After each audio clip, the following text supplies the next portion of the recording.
Good afternoon, everybody.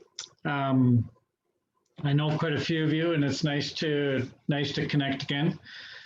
I'm here today on behalf of Aki Energy. It's a social enterprise that I helped to co-found back in 2013. We've installed $14 million worth of ground source heat pumps on First Nations. The CEO, Darcy Wood, the former chief of the Garden Hill First Nation, was unable to make it today and asked me to present on his behalf. So I extend greetings to you from him. I just have a few minutes, 10 in total. What I wanted a bit to say is around the idea of social enterprises and how profound they are. And it's a global movement, really. They think of social enterprises as nonprofit businesses. And it's a really great business model for doing work on First Nations because it helps address capacity issues. And at the same time, First Nations are quite tired of businesses coming in from outside and not working in a way to build capacity or to improve conditions on First Nations.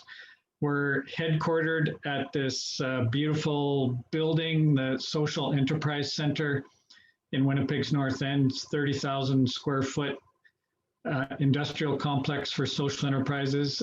Build is one of the social enterprises there. And this is a lineup of people dropping off resumes at Build to work there. Build is sort of the Winnipeg version of Aki Energy. It's older, it's founded in 2006.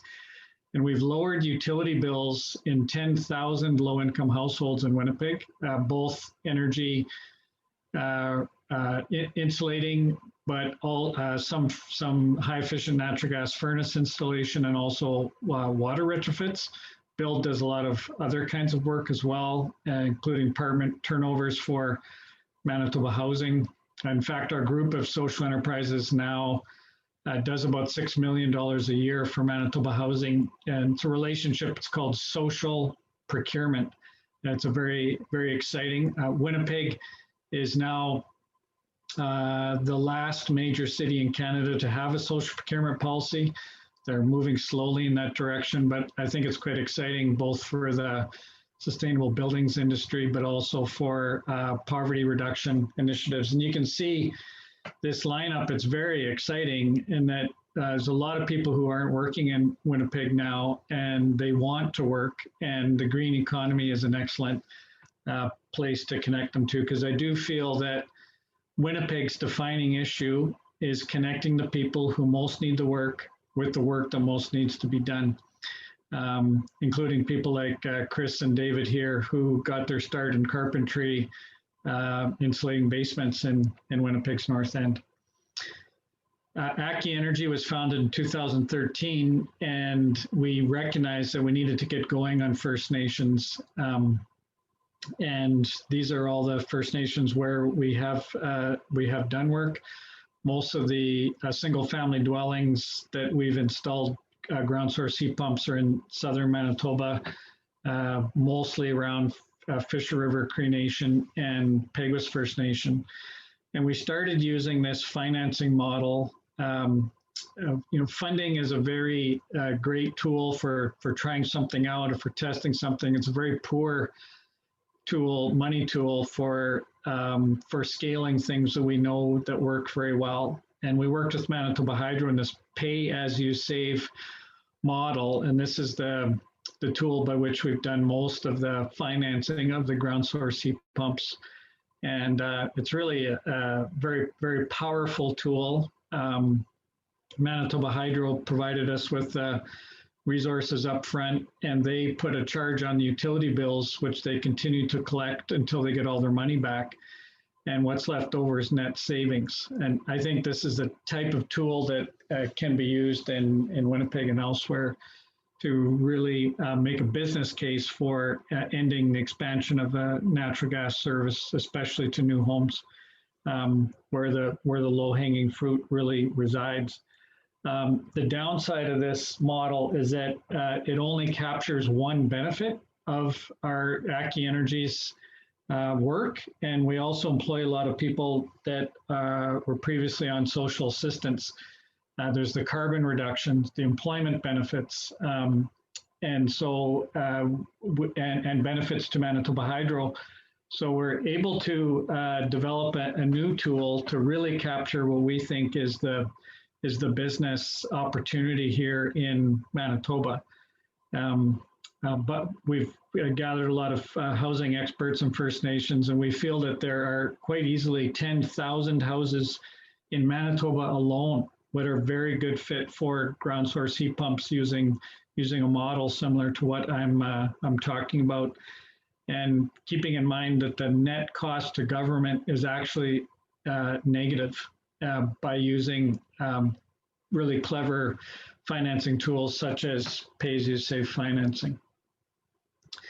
The tool that we're talking about, I've written in my most recent book called The Beautiful Bailout. And I'll put the website where I'm working now is encompass.coop, where you can get more information about the book. But it introduces a brand new tool, which I think connects poverty reduction efforts to the green economy. It's very exciting for people in our community, sustainable buildings. And what it does is give us a mechanism to capture all of the benefits of green buildings and green economic projects. And just to look at the 428 houses that Aki Energy installed between 2013 and 2017, you can see these massive reductions across many different systems. And I think for nonprofits, social enterprises, social entrepreneurs, green entrepreneurs, the way that we're going to be able to scale our business and to really grow quickly and broadly and to really seriously tackle the climate change problem, turn it into an opportunity, is to find a money mechanism that will value all of the benefits that our work provides. And so you look at Aki Energy's value propositions, it's not just utility bill reductions. And we're working towards a system where we can send invoices to all these different agencies and have them pay a portion of the benefits that they are enjoying as a result of our work. And I think that's a model that's quite exciting for your membership. And I would encourage you to get a bit more information to look at my recent book or our website, where there's podcasts, interviews, and other presentations on there on how to use this tool called community-driven outcomes purchasing. It's a really powerful tool, and we're using it in other contexts as well, and happy to talk a bit more about it. But thanks, Laura, for the invitation, and look forward to Ken's presentation and hearing any questions or comments that people might have. Wow, thank you so much, Shaun. Way to nail the 10-minute time. So we're just going to transition over to Ken here, who is going to give the next presentation. Ken, you've got the floor. Take it away. Okay, hi, I'm Ken Einarsson. I'm the manager of engineering here for Indigenous Services Canada in Manitoba. In Manitoba, we do roughly about $200 million worth of capital works projects in Manitoba. That's not including minor capital and housing. So major capital, we look at schools, roads, base infrastructure, hydro development. So we kind of do the full gamut of things, and we are seriously looking at sustainable projects within the region because they do have benefits, especially in today's climate. Right now, projects that we are doing, we have two school initiatives. One is called the Manitoba School Initiative. That comprises of 4 communities: Bonabonabee, God's Lake, Mantissippi, and Wasagamag. We're building 4 schools, and they are all LEED certified to silver. And then we're also and those schools would be finished this year. And then next year, there's another 3 more schools, which is on the Lake Winnipeg School Bundle, which are the communities of Poplar River, Blood Vein, and Little Grand Rapids. They'll be finished next year, and they also will be LEED Silver designated. So for the most part, the majority of our schools that we do build, we do build to a standard of LEED Silver, but this is kind of the first time we're looking at the certification and going through the proper certification process to ensure that these schools are truly designed to LEED Silver. So we'll have green buildings here and very energy efficient buildings. Other fronts that we are looking at is on the energy sector, and we have funded several projects in the past, or other departments with us have funded. Like one, we do have Fisher River First Nation does have a solar array in the community, which is 1 megawatt, which they do work with Manitoba Hydro on a power on a power sharing deal with them, and from current, that is a very successful project. And other communities that we are working with are our diesel communities, which are Lac Brochet, Barren Lands, Say-Say-Dene, and Shamattawa.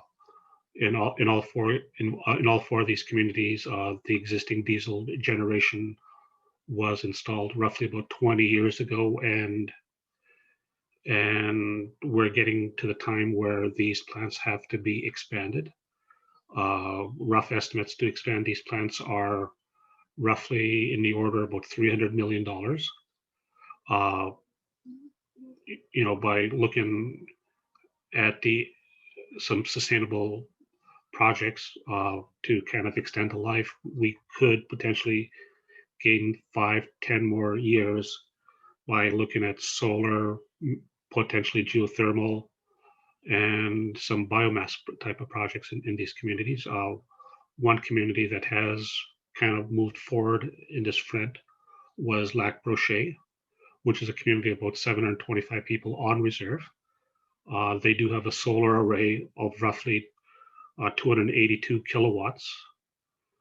They do have geothermal also, and they have 140 kilowatts of geothermal in the community, and they have the biomass heat. They have two boilers at 910 kilowatts, which they have. So that's roughly about They have roughly about 2 megawatts of biomass. So the band has successfully been working on that for the last couple of years, and they are looking to extend their processes. The other three communities, Brochet, Say-Say-Dene, and Shamattawa, they're a bit further behind, but they are actively looking at options to look at energy, because these communities do have quite a bit of diesel brought in, because like Shamattawa, for instance, on the community side, they bring in 1.5 million liters of fuel a year, diesel fuel, and on the energy side, there's about 3 million liters of fuel, diesel fuel brought in to service Shamattawa. So that's basically an environmental hazard, potentially, if spills were to occur, because there's 4.5 million liters in the community. The other communities are a bit smaller, because they have roughly about, the other three have roughly about 1 million liters each in community fuel, and roughly 2 million liters for electricity. So they're each roughly about 3 million. With by going on the energy front, we potentially could reduce the electricity side of the fuel. The home heating is a little bit harder to reduce, because you got to go to each individual house for that one. but those are the issues that we're looking at. Right now, the department is looking at potentially getting funding to do more sustainable projects, within Manitoba and other regions in Canada. We're looking at through our climate change adaptation programs. So hopefully in the next year or a couple of years, you will see more initiatives from the department to look at sustainable projects. Because we did introduce one sustainable initiative last year, and that should come out for this fall. But you should see more projects in upcoming future, because bands all over Manitoba have been talking about these initiatives, and they would like to get more involved. We probably have about 15 bands that have been asking and talking with the department on sustainable projects, and we are actively looking to work with these communities to get these sustainable projects on the go with them. So if there's any questions you have, I'm willing to take any questions. Excellent. So I'm going to add Shaun so we can hear any questions that we have from the crowd on either presentation. So you can either put a star in the chat and I can call on you. You can put your question in the chat, or you can just unmute and let's see how that goes.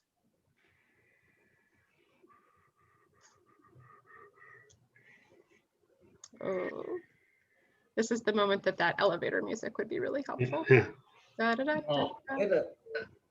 I can just comment quickly, Ken, nice to see you. When I'm listening to Ken talking, it's just phenomenal, the amount of economic opportunity that's available in the green sector in Manitoba, northern Manitoba. I mean, break it down, inner city in Winnipeg, it's truly impressive. We just got to get governments to see that creating green jobs in Manitoba and connecting it especially to addressing Indigenous unemployment makes far more sense for everyone, not just the planet, but taxpayers, Indigenous families, than importing fossil fuels from outside Manitoba. It doesn't seem to me to be a complicated opportunity, but we do have governments that can't quite get their head around it. Yeah, like we are actively looking at these opportunities. Like say this year, for example, winter roads are closing, or they're closing. Well, they have closed. We still haven't got all our fuel into the diesel communities. Yeah. So if you just do your quick math, like Shamarwa, 4.5 million liters, a tanker is 28,000 liters. Divide 4.5 million into 28,000. That's how many tankers we got to get into the community. Yeah. Meanwhile, Aki Energy did spearhead the project that you did such a great job of describing in Lac Brochet, Northlands, the Naceland First Nation. And meanwhile, lots of heat available to extract below the ice in the water, and burnt forest to be harvested and wood chipped for biomass and solar, as you say. So yeah, let's hope that 5 years from now we're talking about projects like what you described in Lac Brochet all across Canada. Wouldn't that be exciting? Yeah, that is actually quite exciting, because like in Lac Brochet, we are looking at we are in the process of doing a subdivision right now, and we are looking at installing the heating loops within the subdivision. Mm-hmm. So so it's gonna be like a green subdivision. So. Yep, and you have more experience with this than I do, but we certainly see governments setting up tenders, which seem to me to be designed to bring in companies from the outside. And we've really got to get governments to engage Indigenous businesses and social enterprises on a value basis, because we bring so much more to the table than just the infrastructure projects themselves. The building of the capacity and in addressing chronic unemployment has to be of value as well. Yeah, that is a value, because we do have processes in place to look at that, and plus we, like if you read the paper in the last month or so, that's been an issue, and right now that is being looked at to look at some form of best value bid, as opposed to going to the lowest tender. That's good to hear. So I have a comment. yes. It's good to meet you, Ken, virtually anyways. Yes. And I have had some involvement in the Northlands Lac Brochet project. And my observation is, having worked there for about 5 years in the community, now this operation is the largest employer in the community. And more people harvesting the wood, transporting it across the lake, managing the heat plant. And my observation of the change in the character in the community has been really profound. Like that, you can see it in the faces of the young people, that they have a sense of hope, aspiration. There's something in the future. So that's just my observation. I wanted to share that. Okay. Yeah, and there was a question here that about eliminating diesel. One of these days we may eliminate diesel, because the technology is up and coming, the solar and all that, but at this time we do think it's a little too risky to totally eliminate diesel, to go to alternate energies, to 100% alternate energies. There probably has to be some sort of mix, that's what we are taking steps towards it, like that's why we're looking at these these projects, these energy type projects, so there's more alternate energy projects that will use up the community's energy requirements, so it's not 100% diesel, it's someplace in between, and then maybe over time, as the technology becomes more sustainable, it could be 100% alternate energy.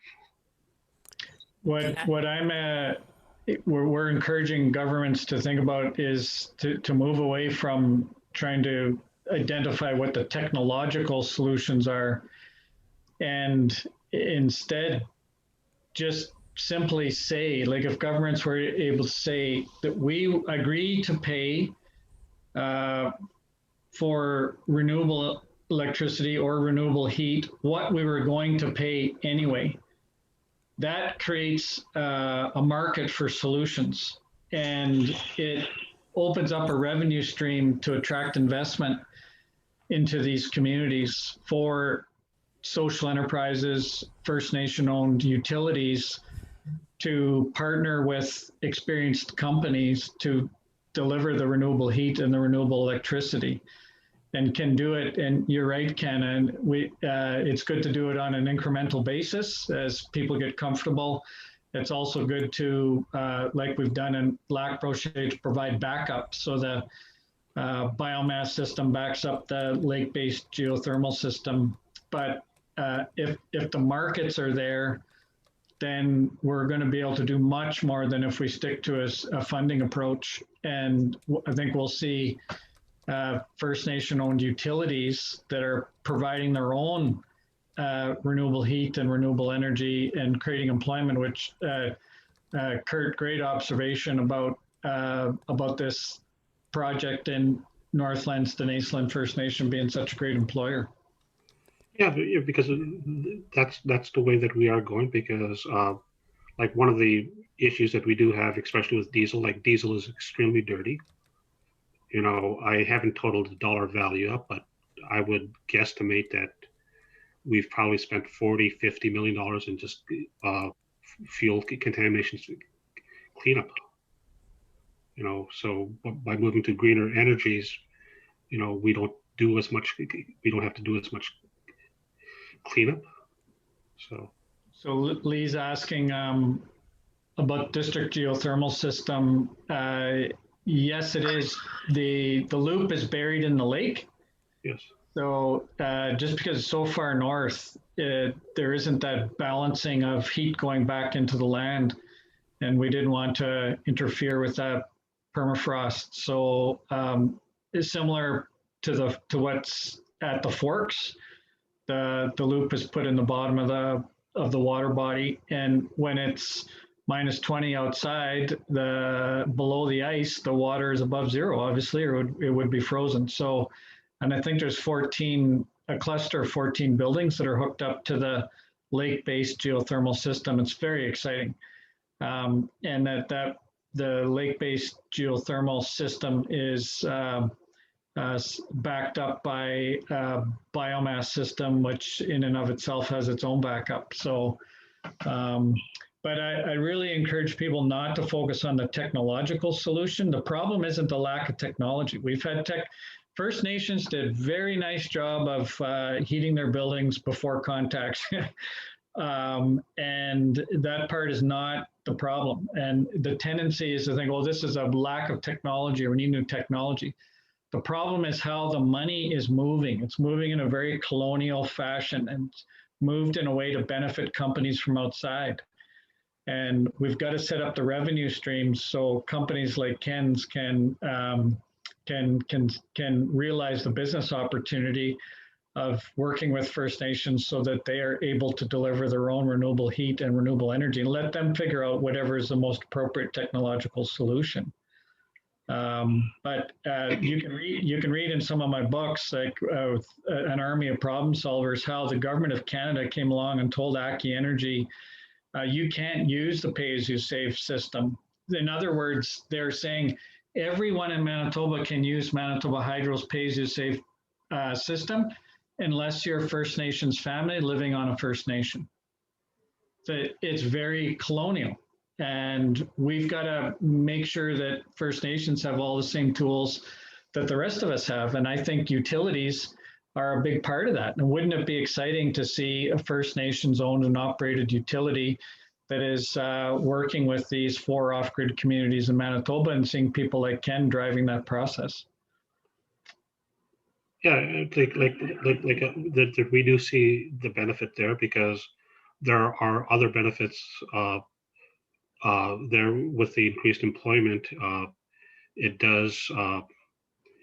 It would lessen our need for social, because right now the department, the 2 major areas where our funding is education and in social. We do like to get employment within the community, because that does help our social rates, because social rates are climbing. Which in reality, social rates should not be climbing. They should really be decreasing, but there is a lack of economics within most First Nations. So, and I think some First Nations do have good economics, but majority do not. And that's what's exciting, I think, about the tool that Aki Energy is using, is that we're not just selling utility bill reductions. We're also selling a reduction in social assistance because we're hiring people off of social assistance. So we can actually get paid for that. Yes. Yeah. And that we do see that benefit. Yeah. And Brian is raising a good point about the property assessed clean energy, which is a very powerful tool. For sure, it's very similar to pay as you save. I think that a utility approach is even more valuable, because a utility can drive down the costs as opposed to doing one-offs. It can work with industry to significantly reduce the per unit costs and completely remove any kind of risk that's associated to the homeowner or building owner of installing renewable energy. But yeah, the property assessed clean energy, a very powerful tool. Brian, I'm glad that you raised that. It's in the chat there. There's a quick link. I've seen that website before. And I know jurisdictions like Halifax are using it to promote solar, which is super.